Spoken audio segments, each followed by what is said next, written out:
Hey everybody, welcome to Beyond the Sermon. This is a Bethany Church podcast, and Pastor Steve here, and I get to be joined today by my favorite co-host, is my wife Kathy, and we're like, I don't know the name of the show, but we're like the Kelly and Mark. Oh yeah, whatever their name is. There you go. Ripa. And her husband, Mark. I don't know his name. And I don't. We are so out of touch of everything. I don't know the name of the show, but I know that they get to do a show together. They do, yeah. And I think that would be fun. Maybe done now? I don't know. Anyway. Yeah. Anyway. There you go. Well, here we get to do this. Here we are.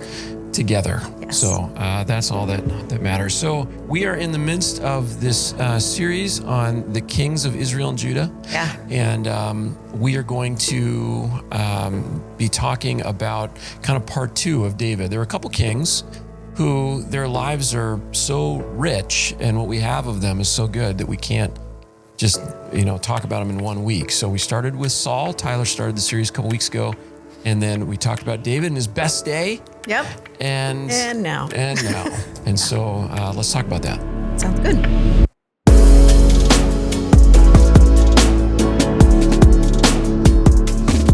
We last week talked about David and Goliath. I still argue, if not the most famous, in art and literature, certainly one of the most famous stories in the Bible, if not the most famous. And unfortunately, with David, when because he's who he is, you know the best of him, and we kind of know the worst of him. And when we think of David, we think of these two stories. These are sort of the things that, nobody thinks about him accumulating all this stuff to build the temple or, anything else. These are the two big stories that dominate. Yeah. So this kind of define his life. They define his life. Yeah. And, that's part of the deal of being a leader, I guess, is you are kind of known for who you are on your best day and on your worst day. Worst day, sure. So this is David's sin with Bathsheba. So let's talk through, instead of reading the whole story, it's in 2 Samuel chapter 11 is where it starts, and begins with the famous line, in the spring and the time when the kings go off to war, David stayed behind. Right. And he sent the army to go fight. So at this point in time, David is pretty secure in his reign. Things have been going well for him. He's roughly my age, so he's in his early 50s. I'd like to say early 50s. Still, I can only say early 50s for not a young man is what we're saying. Oh, that hurts. You're not far behind me, but yes, that hurts. Here's a guy who has figured out how to run things. Mm-hmm. Things are going well. Things are really going well. And so now we get this story, this picture of the day. And he is wandering around on his rooftop. It's late at night. He sees a woman who is bathing. He sends someone to go inquire about her. He kind of gets a warning from his servant, like, hey, this is somebody else's wife. And David doesn't care, sends for her anyway. They have sex. She gets pregnant. It happens to be his good friend Uriah's wife, Bathsheba. So now David is in a corner. And so he tries different things. Eventually he sends Uriah to his death. He sends him to be murdered in battle, and to cover up his sin with Bathsheba. So this is just a terrible story. From beginning to end.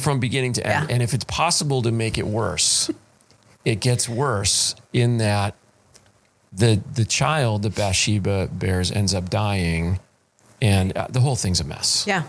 It's just really a mess. Worst case scenario on every level. It really at every is. step. Yep. So there's so much here in the story, and there's so much that I'm not going to have time to cover. And so let's touch on a couple things. So let's start with this idea. There's a theme that runs through this story, a couple different themes, but one of the themes I want to talk about is the theme of power. Yeah. And what power unlocks and leads to. David is a powerful man. Yeah. Just having the title of king and the position of king, there is an intrinsic power that he has over his own life, over everyone else in his kingdom, over everyone that he rules over. So there is an intrinsic power there that he has. And he's a well-known and well-loved king. Well-loved, sure. and he has people who will cover for him, and he's had a lot of military battles. He's had a lot of good things, and people are generally pleased with his job performance. Yeah. Well, and it's not a time and place in culture where people had the ability to say no to him in any way, shape, or form. It was a power dynamic that was so absolute. Yeah. There wasn't when we think of, politics or anything, there's value in pushing back and forth and discussing things and coming to a consensus. That is not what's going on here in that culture. Yeah. To put this in context, a king of Israel, remember how things started out. Yahweh is supposed to be the king. Right. So he rules the nation. So he allows an earthly representative of him, another king, to be, I always think of them as governors. Yeah. To be the governor of his people. Right. But he's the king. I mean, there's no question about this. And people are not supposed to argue about this. But this is different than every other nation. Right. And so the nation of Israel has a different setup than other nations around them. And understandably, it is easy to fall into the trap of, when other nations are all doing this in a certain way, to fall into the trap of, well, this is what we do too. Because weren't they on equal standing as a god, the kings of the other nations? Whereas Israelite kings were put in place and put in power by God in his, as an earthly position. So it's very different, but you're right. How do you look around to the other kings around you and not kind of absorb some of that standing that they have? Yeah, going all the way back to Egypt. I mean, the Egyptian pharaohs demanded to be worshipped. And then continuing through the time of Jesus, there was an emperor cult. Caesars would proclaim themselves to be gods. Yeah. And so, yes, you're right. There's something there, and this is supposed to be different. David's supposed to be a different kind of leader. Right. So he has power. Everybody in leadership has power of some kind, but David has this sort of like unchecked power.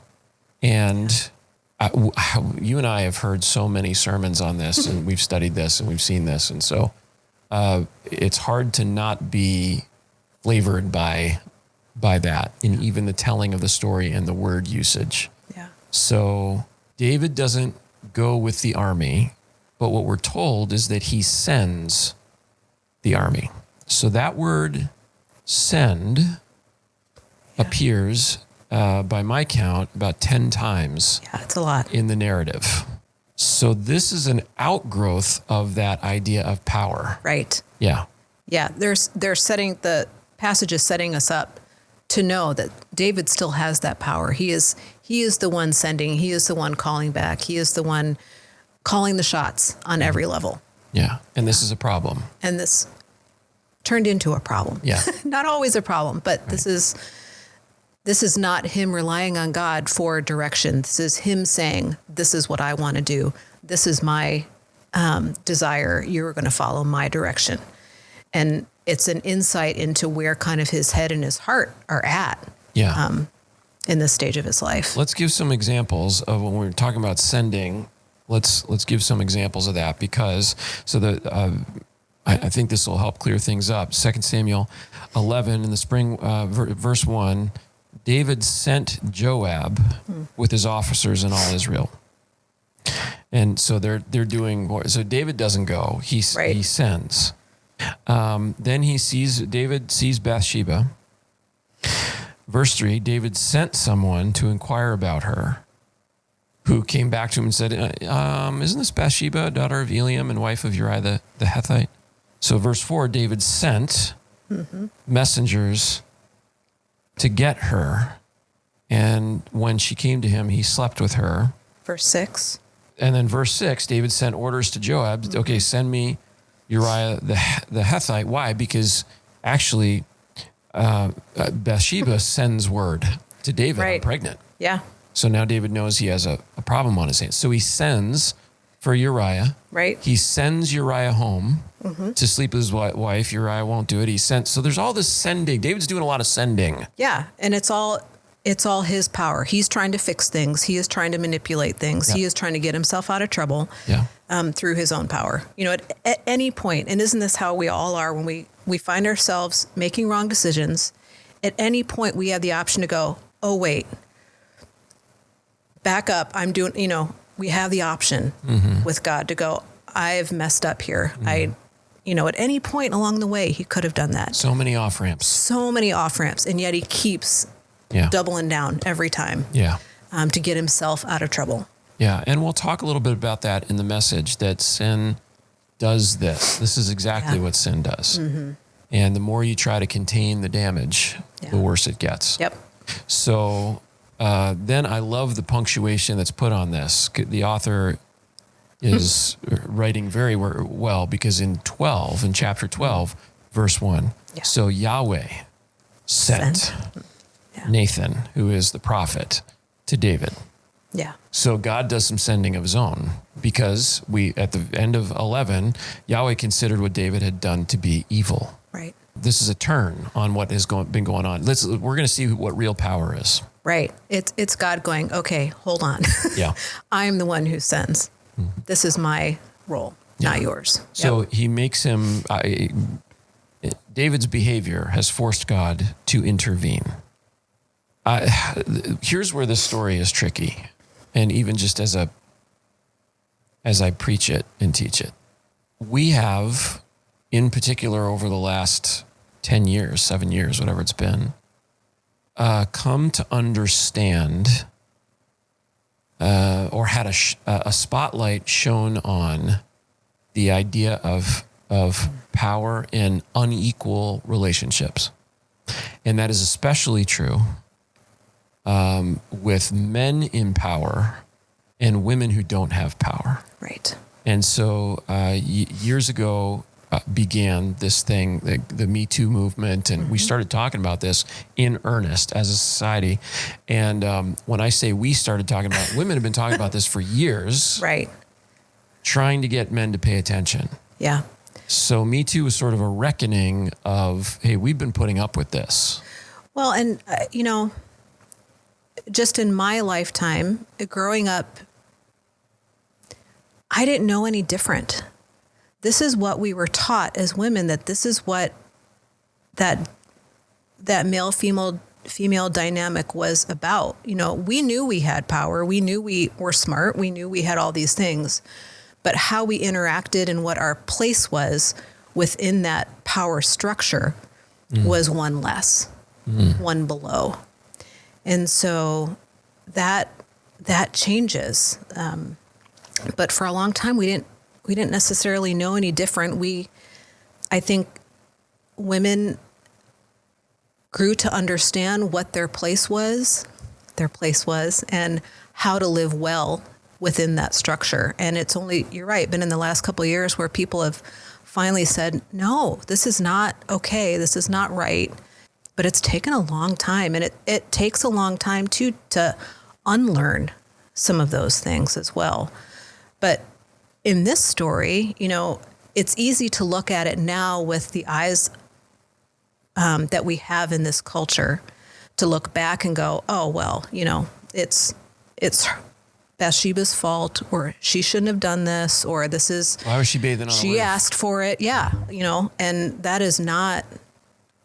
I don't think that is not what God intended for this story. This was not a shaming thing of Bathsheba, that she did anything wrong, or that she should have known better, or that, this is partly her fault. Mm-hmm. That's not what God is trying to teach here. So I pulled a book off my shelf. Yeah. In preparation from this, from a very well-known author and pastor from years ago. Yeah. And I had you read the chapter, and then you and I talked about it. Mm-hmm. And that's the case that he makes is, hey, Bathsheba's into this. She enjoyed it. This was... Right. Which is not in the text at all. Mm-hmm. So I read this, and I'm trying to read it biblically. I'm trying to read it through the lens of their culture, and not just through the lens of my culture. Yeah. But you can't say no She believes she can't say no to the king. There's no way. There was no option. Right. Even if she likes him, even if she's attracted to him, even if she and Uriah were having issues, even if all of these things are true, it doesn't matter. He still has way more power. Yeah. And she doesn't really have the ability in that culture to say, I don't want to do this. Right. So this is assault. Yes. As what we're saying. Yes. Yeah. So God needs to determine what her culpability was. She pays a terrible price. She pays an awful price. The way the story is presented, David is going to pay a much steeper price. Right. In many ways. Yeah. And in some ways, Bathsheba's life gets ransomed at the end, towards the end, with I don't want to give away the ending, but there's a piece to her story where God is very gracious to her. Yeah. I think we need to understand, though, it's easy to look at just this chapter and say, well, David was at fault or Bathsheba was, however you want to do it from this chapter. But we forget, this is, again, David's 50. He's not a young man. He's lived a lot of life. He's lived a lot of life as king. I wouldn't say he's not a young man.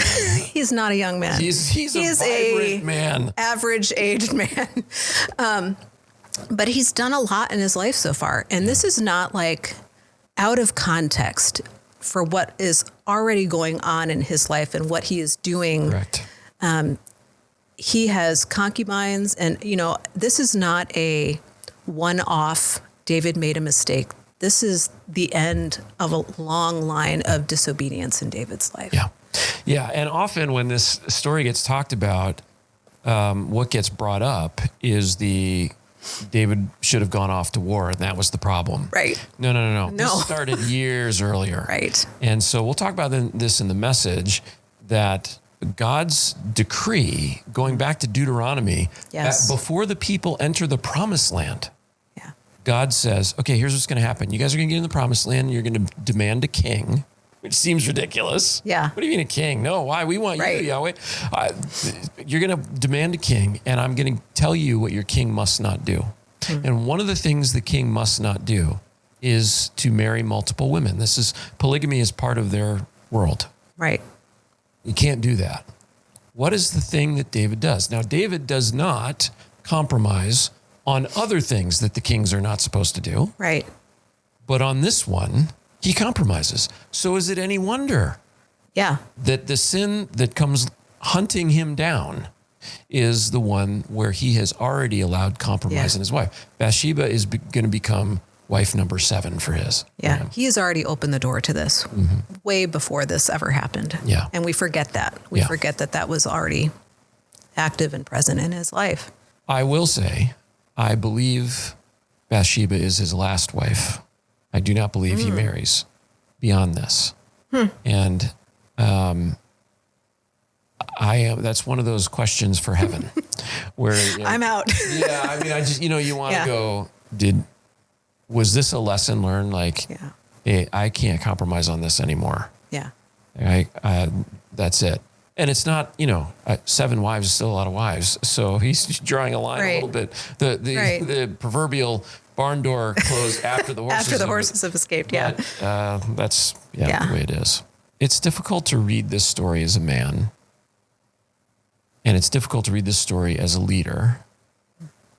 And it's difficult to read this story as someone who has some authority. Yeah. And you have, over the years, one of the things you've helped me see is that, I'm seeing through this lens, but do you realize how other people who don't have your position might be seeing through a different lens? Mm-hmm. And that's been tremendously helpful. And I think that's one of the things we have to do in this context. A lot of times the people who read this, who interpret this story, are generally men with power. Yeah.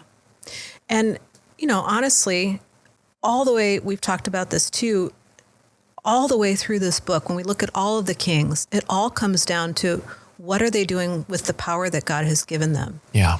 And it is a human condition back to Genesis that we go, I don't really think that what you're asking me is the right thing or the best thing. Why don't I just take over from here? Yeah. Because, and that, again, goes back to the beginning. It's always been about power and control and what we want to take for ourselves and not submit to God in. And this is just one more example of that. I love the writing of this story because we've been rooting for David. Yeah. After the disaster of Judges, the disaster of Saul, Israel finally gets a break. Yeah. And David is just, everything is up and to the right, and when you read this, when you're doing like Bible in a year or whatever, and you're reading this, you're just, this is so good. This is so good. This is so good. Such a breath of fresh air. Nothing can stop us now until, here's the brick wall. In the way it's written, even, there's this tension of what is going to happen. What is going to happen to David, but what's going to happen to the people of Israel? And as usual, the implications for this sin, the repercussions of the sin are far greater than, this is not just a personal consequence. Right. It costs certainly Uriah and his family. It costs Bathsheba. It costs their child that's born to them. But it costs David's wider family. It costs the nation of Israel. It's such a big wave that gets generated from this rock. It really is. And again, I probably use this illustration on Sunday, but it really is the calm water and the rock that falls into the water. Yeah. Those ripples just keep going. Unintended consequences. Unintended. Yeah. And that's one of the natures of sin. Yeah. Turning the corner, though. And the thing that I've taught this several times. I've focused on sin. We've talked about adultery. We talked about, we used to talk about all different kinds of things. And what I've never taught on really is on God's grace and mercy. I haven't focused on that. And I want to focus on that in the message. In the context of this story. In the context of this story, how gracious God really is. Yeah. And what opens the door for God's grace and mercy. Yeah. And that is available to us. Because if we walk out of here and the lesson is, hey, don't sleep with people who you're not married to, we miss something. That's a lesson, but God's already told us that. Yeah. That's a lesson out of this. Well, we've got to learn a deeper lesson than that. And there's something in this and what David does in his response in all of these things that we need to take away with us. So as we go about our lives, we remember who it is we're serving. This is a story about God. It's not necessarily about David or Bathsheba or Uriah or anybody else. Yeah. And speaking to that, in that frame of reference, Nathan's the hero in this story. Yeah. Bringing God's grace in a way that David can hear it and be outraged by his not realizing it's his own sin, but that God was gracious enough to give him that insight. It's amazing. Well, and how about the servant who David says, what about this woman? And I love the servant's response. Yeah. How he's talking again to somebody with unlimited power. Yeah. And so he poses who the woman is in the form of a question. The servant's not stupid. Right. He knows why David's interested in her. Yeah. So he says, doesn't that look a little bit like your good friend Uriah? Doesn't that his a little bit wife? Like his wife? Yeah. In a non-threatening way. And again, we're talking about off-ramps. Here's an off-ramp. Right. And David goes, yeah, you're right. He could pull the ripcord at that point, right, and say, "No, I'm out," and he doesn't. But again, to God's graciousness that God would give him those off ramps along the way to escape temptation. God will provide you a way out. Yes. In temptation. All right. Well, we'll end there. Okay. For the podcast for today. All right. Thanks for having me. Being willing to do this. It was great. It was fun. Yeah. All right. And thank you all for joining us. See you next time.